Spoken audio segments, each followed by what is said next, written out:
കൂടോത്ര വിവാദം കേരളത്തിൽ കോൺഗ്രസിനെ പിടിച്ചൊന്നുലച്ചിരു.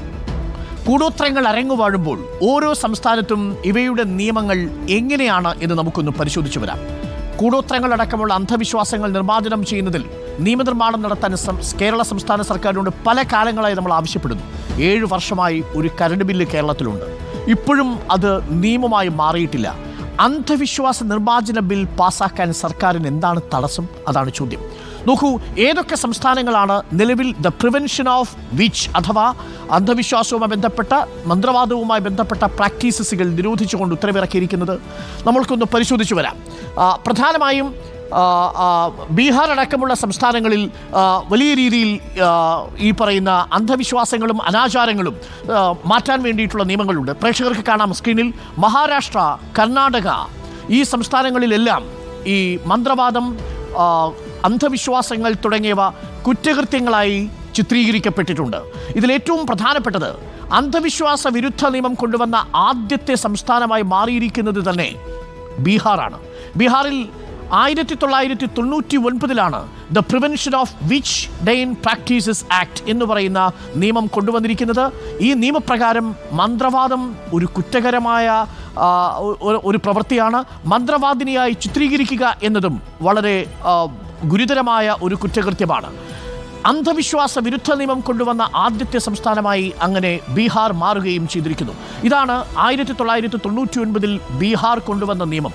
ബീഹാർ കൊണ്ടുവന്ന നിയമത്തിൻ്റെ ചുവട് പിടിച്ച് മഹാരാഷ്ട്രയാണ് രണ്ടാമതായി anti superstition and black magic act നടപ്പിലാക്കുന്ന രണ്ടാമത്തെ സംസ്ഥാനം എന്ന് പറയുന്നത്.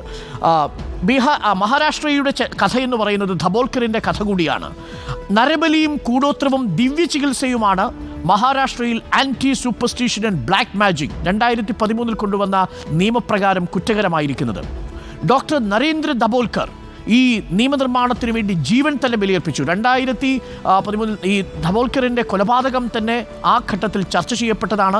ധബോൽക്കറിനോടുള്ള ആദരവ് എന്ന രീതിയിലാണ് നരബലിയും കൂടോത്രവും ദിവ്യ ചികിത്സയും നിരോധിച്ചുകൊണ്ടുള്ള ഒരു നിയമം മഹാരാഷ്ട്ര സർക്കാർ പാസ്സാക്കുന്നത്. കൗതുകകരമായ കാര്യം, നരേന്ദ്ര ധബോൽക്കറിൻ്റെ മരണശേഷം പ്രതികളെ കണ്ടെത്താൻ അതേ സർക്കാർ തന്നെ മന്ത്രവാദികളുടെ സഹായം തേടിയിരുന്നു എന്നും ഒരു വിമർശനം ഉയർന്നിരുന്നു. മഹാരാഷ്ട്ര കഴിഞ്ഞാൽ ബീഹാറിൻ്റെയും മഹാരാഷ്ട്രയുടെയും ചുവട് പിടിച്ച് നിയമം നടപ്പിലാക്കിയ മറ്റൊരു സ്റ്റേറ്റ് എന്ന് പറയുന്നത് കർണാടകയാണ്. നമുക്ക് കർണാടകയിലേക്ക് കൂടി ഒന്ന് വരാം. കർണാടകയിൽ evil practices and black magic act 2017 കുറ്റകരമായ മന്ത്രവാദം, നിധി തേടിയുള്ള ദുരാചാരങ്ങൾ എന്നിവ കുറ്റകരമാണ് എന്നത് വിധിക്കുന്നു. പട്ടികയിൽ 23 ദുരാചാരങ്ങളാണ് കർണാടക സർക്കാർ ഏർപ്പെടുത്തിയിരുന്നത്. ബീഹാറിനും മഹാരാഷ്ട്രയ്ക്കും പുറമെ കർണാടകയും അന്ധവിശ്വാസങ്ങൾ നിർമ്മാർജ്ജനം ചെയ്യുന്ന ആക്ട് പാസ്സാക്കി 2017. 3 സംസ്ഥാനങ്ങളാണ് ആ അർത്ഥത്തിൽ പൂർണ്ണമായും അന്ധവിശ്വാസങ്ങൾ നിർമ്മാർജ്ജനം ചെയ്യുന്ന നിയമനിർമ്മാണങ്ങൾ നടത്തിയത്. മന്ത്രവാദം, നിധി തേടിയുള്ള ദുരാചാരങ്ങൾ എന്നിവ അടക്കം 23 ദുരാചാരങ്ങളാണ് കർണാടകയുടെ evil practices and black magic act 2017 കേരളത്തിലേക്ക് എത്തിയാൽ പ്രത്യേക നിയമം ഇതുവരെയും സാധിച്ചിട്ടില്ല. ബീഹാറിൽ, മഹാരാഷ്ട്രയിൽ, കർണാടകയിൽ അന്ധവിശ്വാസ നിരോധന നിയമം, നിർമ്മാർജ്ജന നിയമം പാസ്സാക്കാമെങ്കിൽ എന്തുകൊണ്ടാണ് കേരളത്തിൽ ഇത്രയുമധികം പ്രബുദ്ധതയുള്ള, ഇത്രയുമധികം സാമൂഹികമായ ഉത്തരവാദിത്വവും സയൻറ്റിഫിക് ടെമ്പറും ഉണ്ട് എന്ന് അഭിമാനിക്കുന്ന ഒരു സംസ്ഥാനത്ത് അത് പാസ്സാക്കാൻ കഴിയാത്തത്? കരട് ബില്ല് ഇപ്പോഴും പരിഗണനയിലാണ്. 7 വർഷം വരെ ശിക്ഷ നൽകാവുന്ന വകുപ്പുകളാണ് കേരളത്തിലെ കരട് ബില്ലിൽ ഉൾപ്പെടുത്തിയിരിക്കുന്നത്. നിലവിൽ കേരളത്തിലെ കരട് ബില്ലിലുള്ള നിർവചനങ്ങൾ നോക്കൂ. അന്ധവിശ്വാസം ശാസ്ത്രീയമായ അടിത്തറ ഇല്ലാത്തതും സാമൂഹിക പുരോഗതിക്ക് വിഘാതവുമായ വിശ്വാസങ്ങളെയാണ് അന്ധവിശ്വാസം എന്ന് പറയുന്നത്.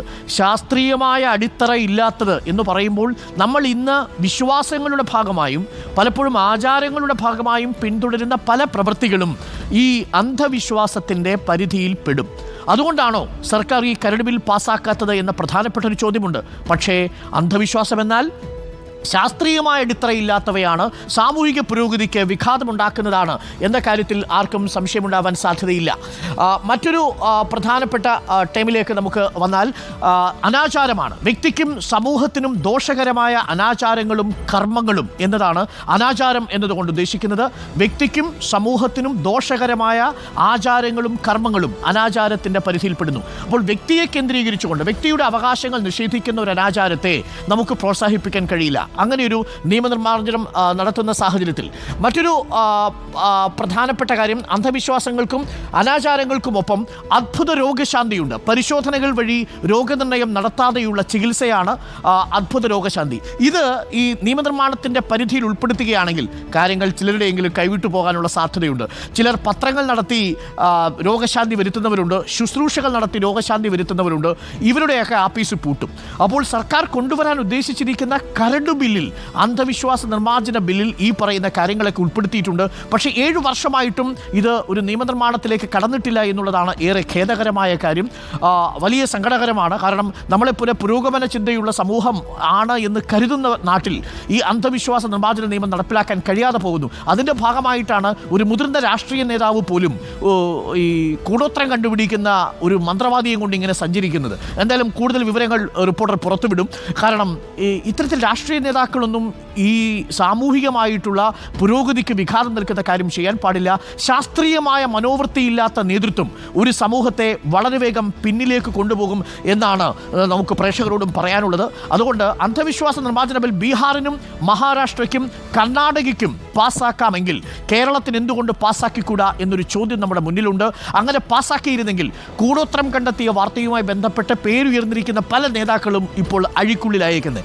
ഈ നേതാക്കളെ കൊണ്ട് എന്ത് പ്രയോജനമാണുള്ളത്? ഒരു പുതിയ തലമുറയ്ക്ക് മാതൃകയാക്കാൻ പറ്റുന്ന നേതാവല്ല എന്നതാണ് ഇതിൽ നിന്ന് നമുക്ക് പറയാൻ സാധിക്കുക.